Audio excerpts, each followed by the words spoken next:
knowledge is not power. Knowledge is potential power. Knowledge is trumped every day by execution. And if you really want to change your life, you can't let the learning you have here lead to knowledge or become an idiot. You gotta let your learning lead to action, and then you can become wealthy financially, mentally, emotionally, spiritually, and everything else. At this point in my life, nothing surprises me because every culture is different in the world, all the countries I work in, but we all have the same human needs. And so I hope I don't make any faux pas. I've been coming here for 25 years, so I think I probably won't make too many of them while I'm here. But I hope you know they won't be out of disrespect. But I really give a damn more than culture. I care more about the individual. It's because I've been obsessed with a question for most of my life, and the question really is, what makes the difference in people's lives? Why do some people perform so poorly consistently even though they have every advantage? And why are there some people that perform at the highest level have every disadvantage? And why are there some people that achieve everything they dreamed of and they're miserable? How many know somebody that has every reason to be grateful for their life and they're not? They're frustrated, they're pissed off, they're worried. How many know somebody like this? Say I. It's chronic. It's chronic in the world. And to me, that's failure. If you succeed and you're not fulfilled, that's failure. Because when you're not fulfilled, you've got nothing to really give anybody else. The problem is when you are learning in the way we've traditionally learned, it was preparing you for a different world than the one we're in. You were supposed to sit passively. But you report to your position when the bell rings, and then what do? Talk to your neighbor, initiate, make shit happen? No, what are you supposed to do? Sit down and what, guys? What are you supposed to do? Shut up. Don't talk to you. Today, if you're in business and you don't talk to your neighbor, you're out of business. Who's with me here? Say I. If you wait for someone to tell you what to do in business, it's over. Your competition has taken you. So we live in a different world, and here's the problem. You're still learning the way you were taught to learn. So right now, you're all being very nice to me. I have no complaint. You're being very sweet, but you're sitting in a passive state. And let me explain why that's difficult. Who's ever done this? How many of you have ever gone to an environment where you learned something? Could be a university environment, could have been a business environment, could have been a seminar, and you learned something you truly thought was extremely useful. It wasn't somebody selling you. You're like, this is good stuff. This will change my business. This will change my life. And you were excited about it. And then you went home and you never actually applied a frickin' thing that you learned. Who's ever done this before? Raise your hand and shout, I. Who's done this more than once? Say, I. Who still feels intelligent? Say, I.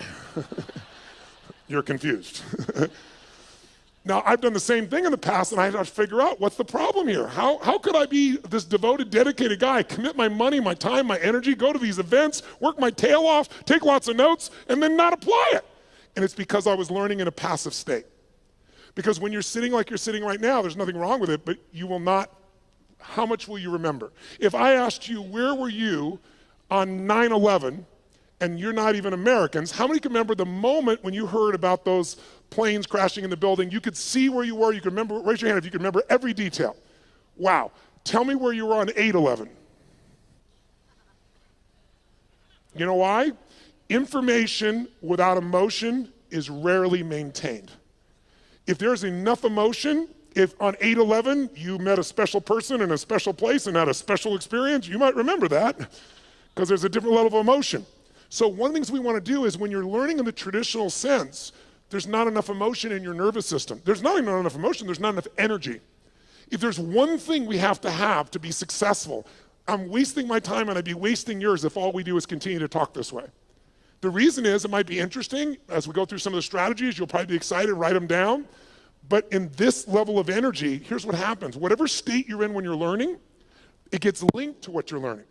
So if you're sitting here and you're really comfortable and you're kind of enjoying this and going, wow, this is pretty good, or wow, that's really interesting, or that could be really valuable, or damn, he has big teeth, or whatever you're thinking right now in your head. If you're doing that in a passive state, then later on when you go to do something, you go, yeah, I'm really going to do this. This is really going to happen. And there's just no energy for it. So the less energy you have, the less likely you follow through and use something. How many follow here? Say I. And so, but some of you might say, yeah, but Tony, I've been here 2 days and it's great to be here with you, but I'm a little tired. It's late in the day, that type of thing. What you got to understand is this, as a business owner, as a professional, as somebody who's going to be the best in the world at what you do or believes that you are, there's nothing more valuable than energy. Nothing moves without it. And the lower the energy, low energy, things break down. High energy, you can build, you can create, you can do anything. Energy has nothing to do with age, food, sleep. It's something that comes with a psychology. Without the energy, anything else I'm going to talk to you about is a waste of time. So you and I need to establish a new standard for energy. Now, here's what I want to talk to you about. You have all these things you want me to give you in the next 2.5, 3 hours. Just make me rich, make me happy, give me lots of sex, make sure that I feel totally confident, grow my business 100%. I'll give you a couple hours. Go for it, kid. So here's the truth. Tell me if I'm right or wrong about this. You tell me. If I were to take all the things that you say you want and I was to generalize them up into a deeper, richer concept of what you really want, you don't just want these individual things like lose weight or have more energy or make more money or have a better relationship. How many would agree what you really are after is an even more extraordinary quality of life? That you want, as great as your life may be, you want more joy, more passion, more aliveness, more impact, more success. Who can relate to this here? Say I. Then in order to create an extraordinary quality of life, we have to define it. So what is an extraordinary quality of life? What would a magnificent life be? It's not for me to define. It's for you to define on your terms. To me, an extraordinary life is life on your terms. What would it look like if you really, truly, without bullshit, without exaggeration, could look yourself in the mirror and say, holy shit, look what I created. Look at the life that I've created. Now, some of you truthfully could do that now. You just don't do it enough. But I know you want more, so let's look at how to do that. I would say to you, there are 2 master skills. I invite you to write them down. 2 fundamental skills that you have to master to have an extraordinary life that lasts. It's like getting rich. Anybody can get rich. Staying rich is a different thing, right? And I don't just mean financially rich. I mean emotionally, spiritually, physically, relationship rich, all the riches that are available to us. What are the 2 skills? The first skill is the science of achievement. The science of achievement. And notice I said science. The reason is because achievement is a science. And anyone can learn it. It doesn't matter your age, it doesn't matter your background, it doesn't matter anything. The only thing that limits you is limiting beliefs. But once you figure out the science, for example, I just spent the last 4 years interviewing 50 of the most brilliant financial minds on the planet, all people who are not part of the Lucky Sperm Club, meaning they actually earned it themselves. They started with nothing, and they built billions of dollars, and I want to see, was there common denominators? And there were. And if you practice what they teach, which is what I put into a book, if you do it, there's zero question what you do. I applied what I've learned the last 4 years and tripled my net worth, which was already extremely high. And it all just came from applying what I learned. Because I went to the very best on earth, success leaves clues, figured out what they're doing, did it myself, and I teach other people too as well. Your body, we're all unique biochemically, but not that unique. Meaning there's certain fundamentals related to health, vitality, and energy. There's certain laws. If you violate those laws, you're gonna have low energy and you're gonna have dis-ease in your body. That's what disease is, dis-ease, right? If you align with them, you're gonna have enormous amounts of energy and you're gonna have an extraordinary life because you'll have the energy to make it happen. But those are principles, there are laws. You violate them, you pay the price. Whether you like it or not doesn't matter. Your beliefs don't matter. What matters is those are the rules. Now, all of you in this room, my bet is, have achieved a hell of a lot, or you wouldn't even come here. The people that need something like this event the most rarely come. The people that are already successful, to some extent, they want more. They've got momentum, that's why they come. But let's point out real fast what does it take to achieve. I want to give you what I believe, and you tell me if this is right or wrong, and maybe the best way to do this is to measure it. So I want you right now to think of something that you've achieved in your life that once seemed difficult or impossible to you. Something that once seemed like it was a pipe dream, like it would be impossible, but today it's in your life. That might have been starting your own business and now you have it. That might have been a person you wanted to go out with, you're hoping they'd say yes to going out, you're hoping you'd kiss them, you're hoping you'd make love to them, and now you're married to them, good morning, and you're gone. Law of familiarity, right? But it was once a dream, it was once like unbelievable, it seemed impossible. Maybe it was earning a certain amount of money. Maybe it was something simple like, how many of you when you were really young, there was a car that was like, or maybe even today, there was a car that was a symbol to you of freedom or success or something. Anybody have a relationship with like that, something, right? So you wanted it and it seemed impossible and then you made it happen.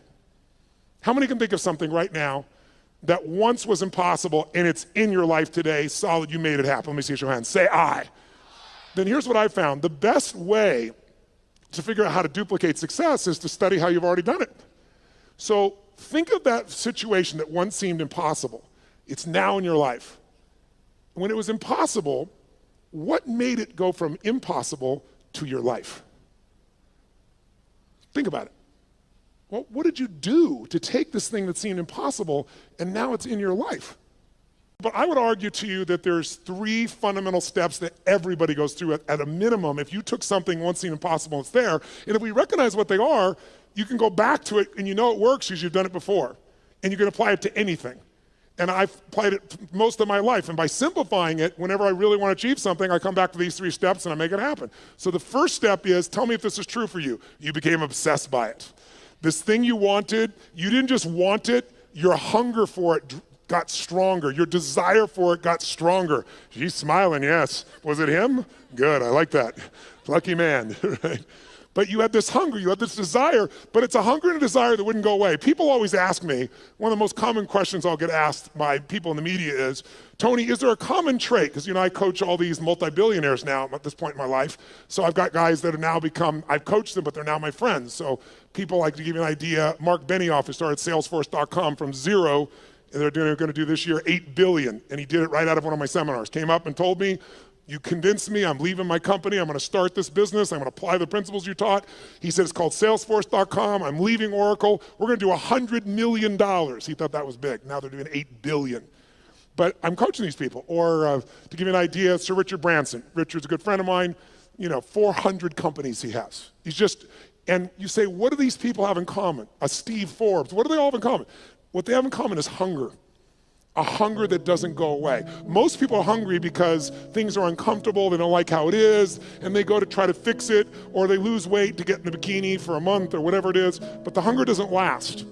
The people that are most successful on the face of the earth, I think intelligence is one of the most valuable things a human being can have and develop. But how many of you know somebody who's incredibly smart and can't fight their way out of a paper bag, right? So intelligence is not enough. What's gonna make you maximize your ability is hunger. A hunger that doesn't go away. So in the area where you achieved, your hunger was sustained. You got hungry, you got desirous, but you didn't let it go. How many can relate to this when you think about this item, this situation? You were hungry, you were driven, and you wouldn't let it go. How many can relate to this? Say, I.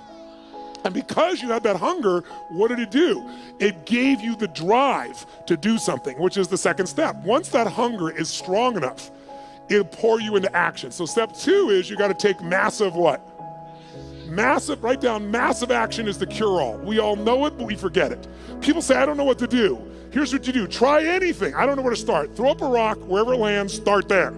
The next person goes by, go, I need to talk to you, you're the first person after the rock. Whatever it takes, you can get them going. But what people do is they think they have to know the answer. What they really gotta do is get into action. But it's step 2 has 2 parts. Take massive action and effectively execute. Because if your goal was, let's say, to see a sunset, that's your whole goal, and your plan is you start taking action by running east, looking for that sunset, I don't give a shit how positive you are. I don't care how much you believe, I don't care how enthusiastic you are absolutely not gonna get the result because you have the wrong strategy, right? So you have to effectively execute, but if you take massive action and what you're trying doesn't work, what should you do? If you have this big goal and you're on fire for it and you're gonna make it happen, and then you try something that doesn't work, what should you do? Try something else. And what if that doesn't work, what should you do? And what if that doesn't work, what should you do? Come on, guys, if that doesn't work, what should you do? If that doesn't work, what should you do? If that doesn't work, what should you do? I'll give you an example. How long would you give your average baby, your average child, to learn how to walk? How long would you give your average child before you say, hey, stop, you're just not a walker? You go, what are you, crazy? My kid's gonna keep trying until he or she walks. Magic formula, no one or almost everyone in the whole world walks. But watch, how many of you like to sing when no one's around? How many of you sing, you sound like hell? Let me see your hands. Why aren't you a singer? Because early in your life someone said, that's horrible, shut up. That's terrible, don't do that anymore. You're not a singer, and you believe them. Instead of to keep changing your approach until you became a singer. There's nothing you can't create. If you're hungry enough, if you take enough massive action, and if you keep changing your approach until you find the way to effectively execute. Now there is a way to speed this up, and that is to model someone who's already getting the result you want. Why reinvent the wheel, right? If you find this woman is able to have this incredible relationship with her man and she doesn't bitch about him all the time, they're in love, they're passionate for each other, she's not lucky. You want to find out, what is she doing differently with her man than you're doing, right? What's he doing differently with his woman than you're doing?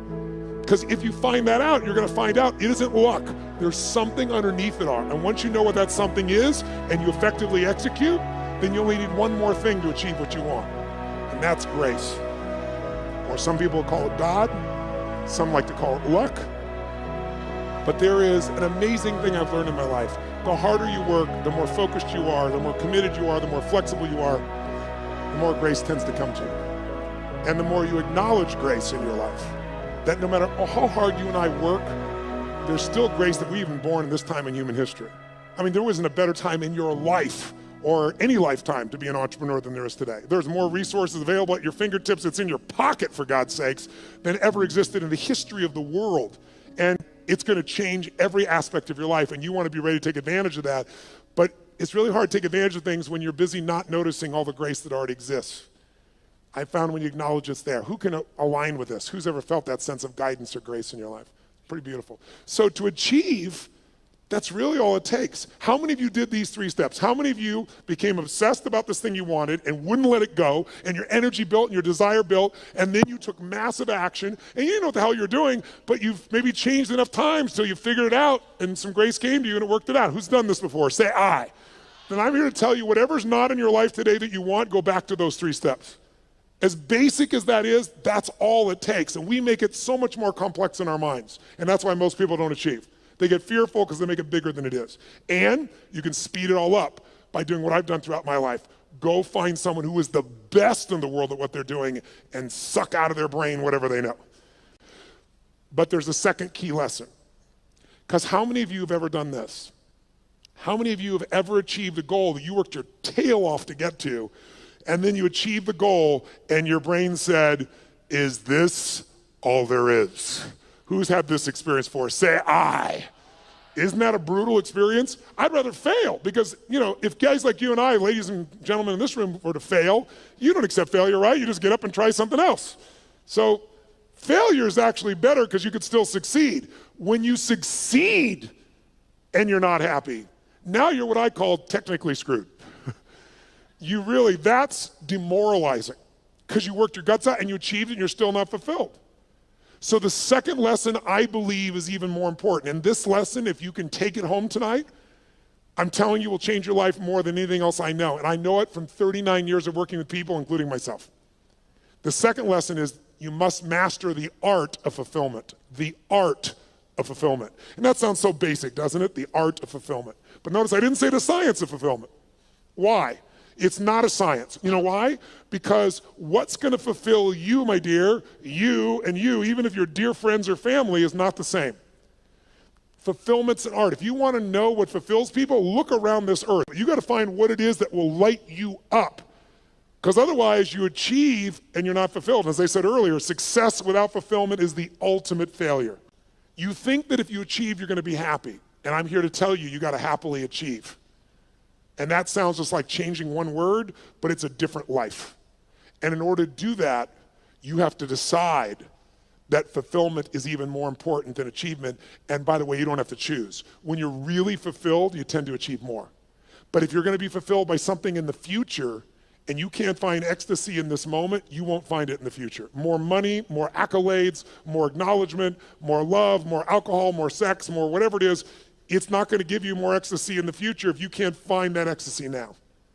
It's the most important decision of your life you could make today, and it could be worth the entire 2 days times 1,000. The most important decision that I'm offering you to think about making today, the most important decision in your life, what would it be?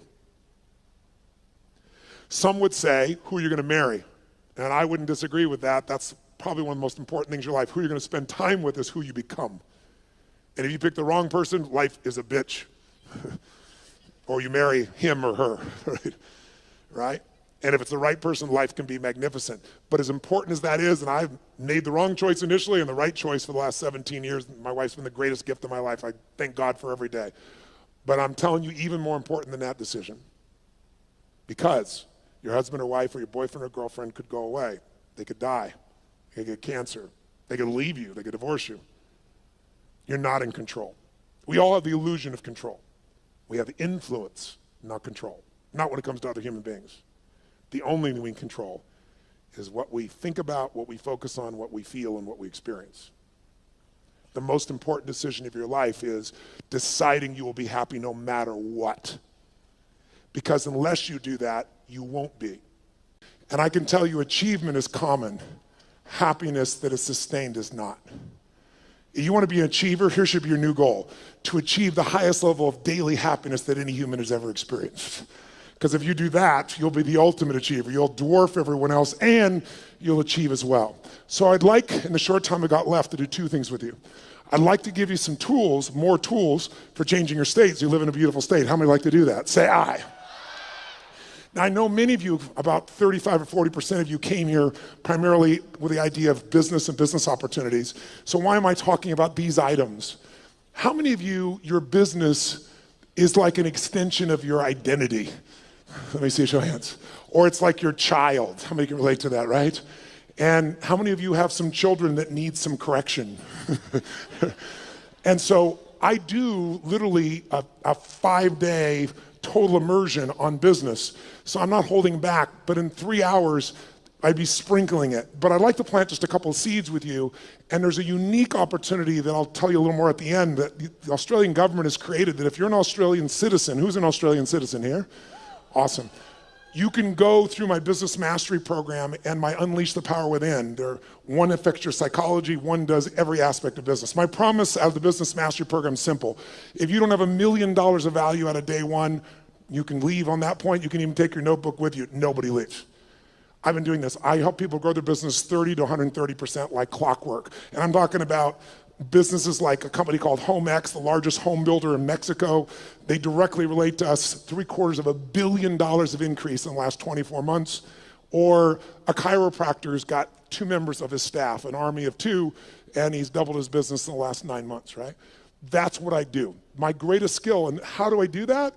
It's like how I've built all these businesses, but it started with one understanding that I want you to have, and it's why I focus today on achievement and fulfillment, because if you look at any business and you want to know what the chokehold is on the business's growth, it's always the owner. It's always the leader. Because the chokehold is in the form of your psychology and your skills.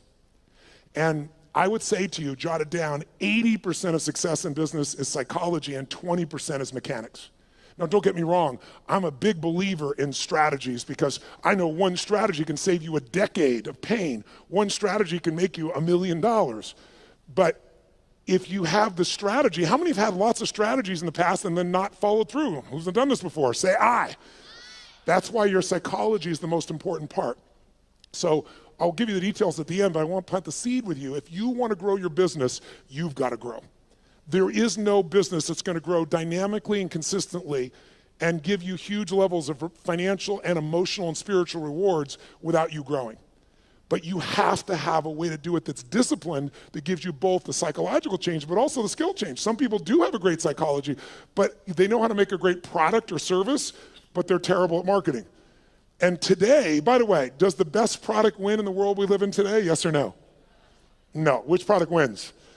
The best marketed product wins. Now, long term, the best product and the best marketing wins. That would be in the past Apple. I say the past because they're slipping a bit, because they've stopped innovating at the same level they used to. But the bottom line is if you have incredible product or service and you have incredible marketing, you're gonna win. But we live in a world with shitty products. Who's ever seen someone who's a product far inferior to your own, product or service, and they're making more business than you are? Let me see your hands here, say aye. Today, is it easier to market or harder? Which one? Which one? It's easier and it's cheaper, but it's less effective. The reason is 15 years ago, I don't know what the numbers are in Australia, but I know what they are in the UK, I know what they are in Germany, France, and the US, and it's identical numbers. About 15 years ago, it would be 16 years ago now, they did the study, and they found that it took, on average, 4 exposures to a product on average before someone then took action, on average. Does anybody know what it is today, meaning as of last year? 16. 16 exposures on average before someone responds. So today, it's really hard to succeed if you're in a situation where you're trying to market, and what are you gonna compare to? Today, people have gigantic budgets. That's why you've seen all these small businesses disappear and more big businesses show up. And how are you supposed to compete with that? The answer is you can, but you have to use a totally different tack. You can't use traditional advertising. You're gonna have to learn to master what I teach, which is how do you become the expert in the field so that people come to you because they want to understand what you know about it. Where people seek you out, you don't advertise for them. Because whatever advertising you have, if you're a small business, it's gonna be very hard for you to compete with that. And that is for every kind of product you can imagine today, isn't it true?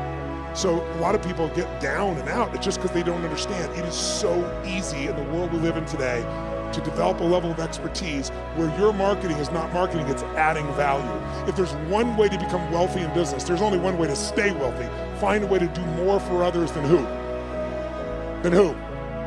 Than anyone else. If you find a way to add more value than anyone else in your category, you will completely dominate that marketplace. And if you keep doing it and you keep innovating and you keep growing, you can go from a tiny little business where everyone else dominated you to where you're the dominant force.